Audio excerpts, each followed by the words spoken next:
What's up, guys? Johnny Glock. No, this is not Functional Friday, it's just Friday. I don't know if I'm going to be resuming Functional Fridays, but I will be resuming, shooting some more videos. I've been MIA for a while. I've actually been on vacation, which is great. And, I just got back from that. And now I am on the coattails, if you've been watching some of my social media, of coming back from the Glock Advanced Armorers class. So, I want to speak a little bit about that first, because I get a lot of guys that they talk smack on going to the Glock Armorers course, the basic course. It's a basic course. It's field stripping, it's detailed slide assembly and disassembly, and the same thing with the frame, and you're going to understand and learn the basics of the gun. You're going to learn function tests, safety, and all that stuff. It is an extremely worthwhile course. And it is a course that if you are putting your hands on these guns, I feel you should definitely have. It's just a due diligence sort of thing. So, because what I hear all the time is guys like, it's a Glock, a monkey can put it together and take it apart. And I understand that, you're right. You know what I mean? But the thing is, and you always hear me say this in my videos, that the Glock is a seemingly simple gun. Wait till you get a 36 or a 42 or a 41 or some pre-EH G19 and that's having a multiple issues with it, and let's see how well you can diagnose these issues, and even if you know where to start or what to look for. Because what I have found is, and I have called, just acting as if I'm a nobody, which I'm not saying I'm somebody, but a lot of these big Glock, the Glock companies, and I've talked to their gunsmiths, and I've got some of the most BS runaround stories ever. You know what I mean? Like, and talking basic diagnosis, that someone that is putting themselves in the position of selling these things for $2,000 online better dang well know how to remedy certain things, especially things that are simple. And I find out all the time that is not the case. So, in the name of efficiency, in the name of due diligence, I am telling you from my personal opinion. Okay, now if you don't work for a gun shop, if you're not law enforcement or military, you can go to something called the GSSF. It's the Glock Sports Shooting Foundation. And basically you can become a member. I suggest you get a 3-year membership, because when you do, it makes you eligible for coupons, which means every year, not the first year, starting the second year, they're going to send you a coupon where you can buy Glocks at right around roughly blue label prices. And it's great. It actually pays for itself. Now, another perk of that is that you can take any Glock class that they have available. There's some that are just like the G18 class. You can't take that. You have to be law enforcement or military to armor that. It's a one-day class working with the G18, which is the fully automatic Glock pistol. So, but other than that, the instructor classes, the basics classes, they're always trying to better their education. And that's one thing with this company, that they have support. It's an amazing support. So if you do have an issue with your gun, call Glock. Or if you have a question, call their, go to a gun store that has a certified armor. Even ask for a certificate, so you're just not talking to Billy Bob that says, yeah, I took a bunch of Glocks apart. You want to go to someone that's actually put the time in to do this sort of thing. And even though it might not seem like a big credential to a lot of people, it just shows accountability, in my opinion.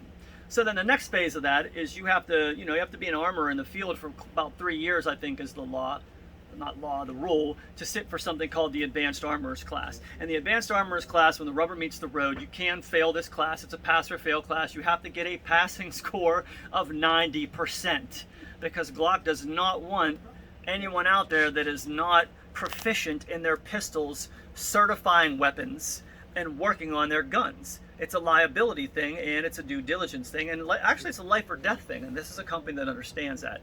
So, and no, this isn't an infomercial for Glock. It's just I believe in this company. All right, I believe in these guns. I've seen what they can do. I've seen how they go bang every time, as long as you don't mess with them too much. That's another reason why me, as a builder, other than like, so, this is not OEM because it's, it's made by a company, but then again, our shoes are, this is all American sourced. It's 7175 aluminum. I believe that's what it is.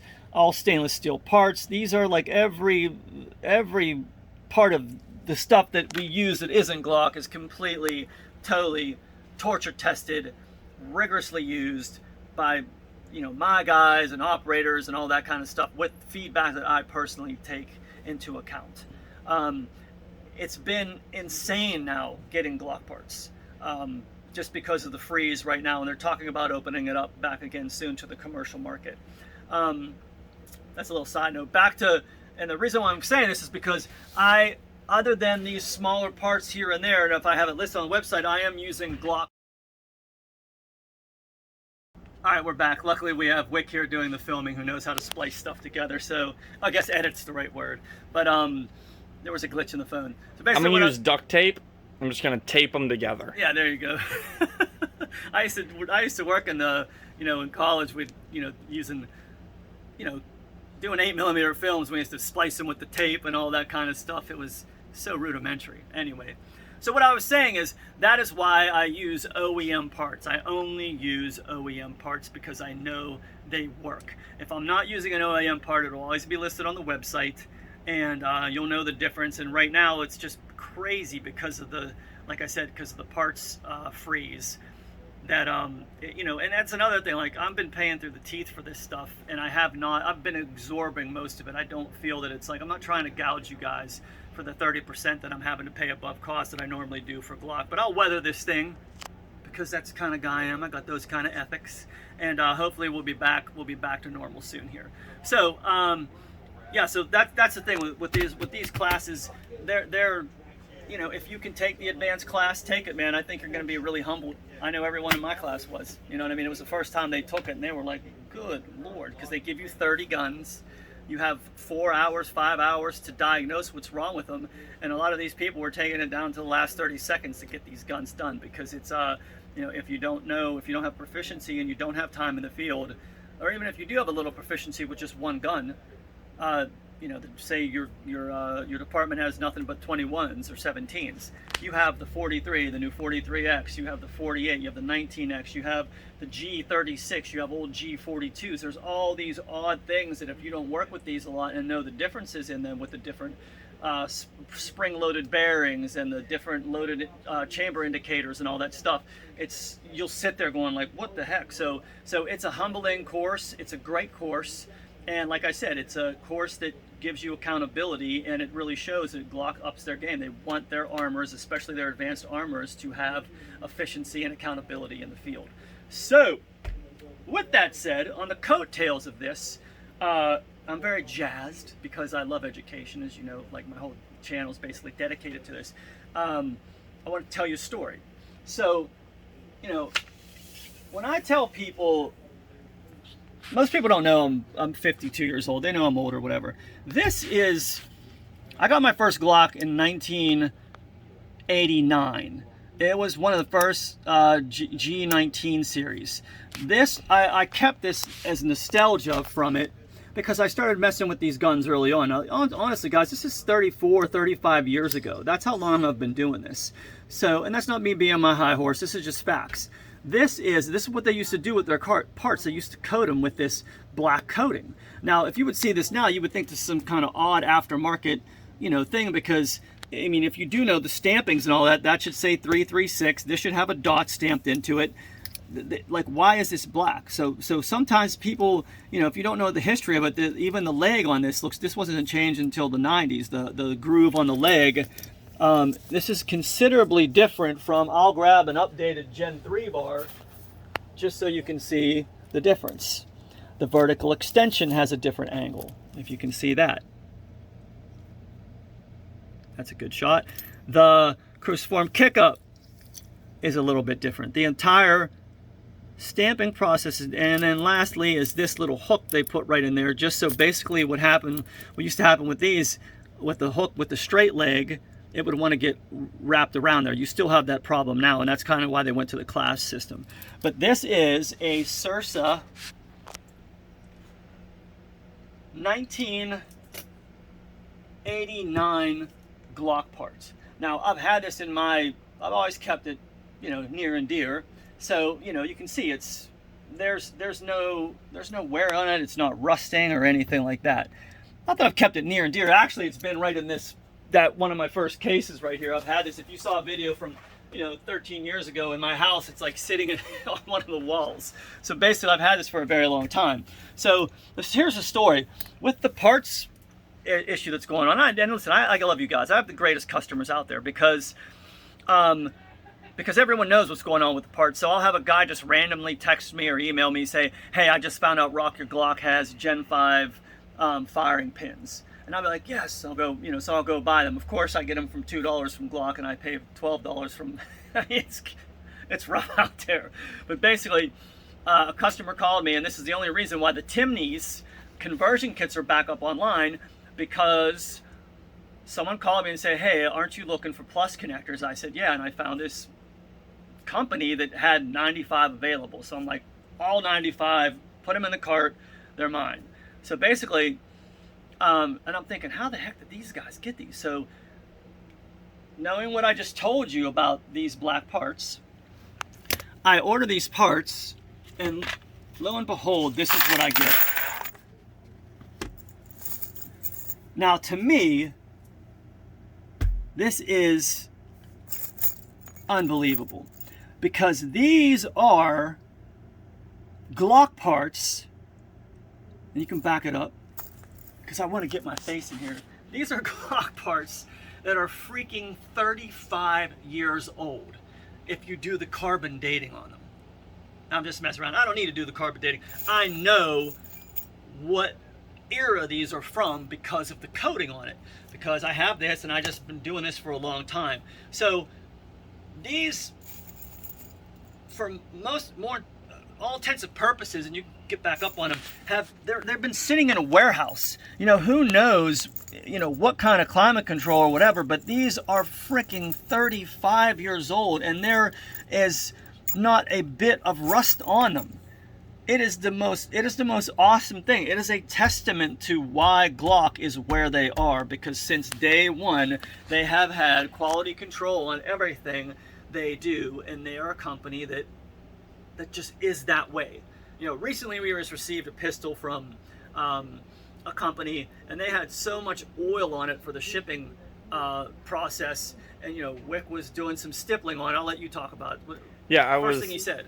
I was like, I would never carry a gun that has to show up from the factory in a bag with oil in it to make sure it doesn't rust from the factory to consumer point. Like, that, to me, that just means there's too many chances for something to go wrong. If they're worried about the slide rusting that bad, what are they making their parts out of? Is the Florida environment going to kill that gun? In Florida, it's 80% humidity, 100 degrees all the time, and it's probably raining somewhere right now. With those conditions, you sweat, the salt on your body gets on the gun, just the humidity in the air, it kills guns. Glocks don't get hurt at all. We don't need to do torture tests on these guns because we're running them in adverse conditions to see. Take a ruck walk, and we go through swamps, just for the heck of it, you know what I mean? Because it's fun for us hillbillies down here. And we're in Florida, everywhere's a swamp. And everything's underwater. My kids dig it, you know what I mean? And so, we know what these can handle. We know why the tolerances are the way they are, because they're just, they get filled with grease, they get filled with dirt and sand and all kind of different stuff, and they just run. Now, yeah, after something like that, don't want to be stupid. You want to get in there and look at things and just make sure, and you've seen that on my videos, you want to make sure you're addressing it. But the point is, like, this, and it's just like I said, like this, something like this is just so cool that I received parts that are 35 freaking years, and anyone who buys a Timney conversion kit off me now is going to have a 35-year-old Glock part. And another thing that's cool is because Brandon Wick's doing the polishing on these, they polish up perfect. So this was actually one of these. Do I need to absolutely polish them? I don't, but I know they just function a little bit better with this type of, and that's another thing. We do this several compound, even mixes 2 different compounds, you know what I mean, to get these to be where we want them to be, and we know the RPMs and the amount of heat and the amount of pressure and all that stuff we showed you on the video is designed to work with these parts, because I have been doing this so long and I know it works. It's just not some flits and a frickin' felt. You know, if that's all you have at your house, I get it. But the point is, it's a whole different process here. So, yeah, man, I know I don't want to say I know I owe you guys a video, but it's been a minute. And you know me, like, I love the Functional Friday series. I don't know if I'm going to continue that, because sometimes I have to almost reach for things to do, and I love more something like this that's more inspirational and things that are actually applicable. You know, I can come up with just about anything, but I feel really like this video I'm singing about, because I really love it, because it basically, you know, solidifies the fact that I am working for my livelihood with a company and with a product, and I'm putting out a product that is 100% without a doubt mechanically flawless, and you know, going above and beyond what we can do to make this thing, to make it more efficient. That's what I'm doing here. I hate generic words like, oh, my trigger's better. Like, define better. You know what I mean? Like, what are you talking about? You know, these triggers are the most, in my opinion, and I've had the most efficient, consistent, reliable, predictable, safe triggers on the market. Point, period, blank, down, blah, blah, blah. Money in the bank. You know what I'm saying? Because of, like I said, 35 years of working on these dang things, man. A lot goes into it. There's been how many times you've been here just within the last couple of years, we just, you know, keep trying to evolve and make things better and find a way, and it's only through because we're shooters. You know what I mean? Like, that's the thing. That's the only way you figure it out. I know a lot of guys out there that sell triggers, like, I don't know when they go to the range, but you can tell when you have, like, and I'm not downing. Like, when you talk facts, you're not talking shit. Pardon my language, I hate to swear, but that's the thing. There's a difference between talking facts and talking smack. So when I say things like this, it's talking facts. Like when I tell you I talk to some of these bigger companies, and I'm like on the phone going like, oh my God, I cannot believe that if he said this to someone that didn't know what they were saying. And of course I'm always like, but that's impossible because of blah blah blah. And then there's a great pause, because someone knows that the jig is up, because someone knows maybe a little bit more than they do. But enough of that topic. So basically, you know, I just want to touch base with you guys again. I can't thank you enough for, you know, for all the support you give me with, you know, with supporting the business, and the great guys that have sent me emails and to help me with certain stuff. And like I said, you know, it's a very trying time right now, supply and demand, and we'll weather this. We'll weather this thing.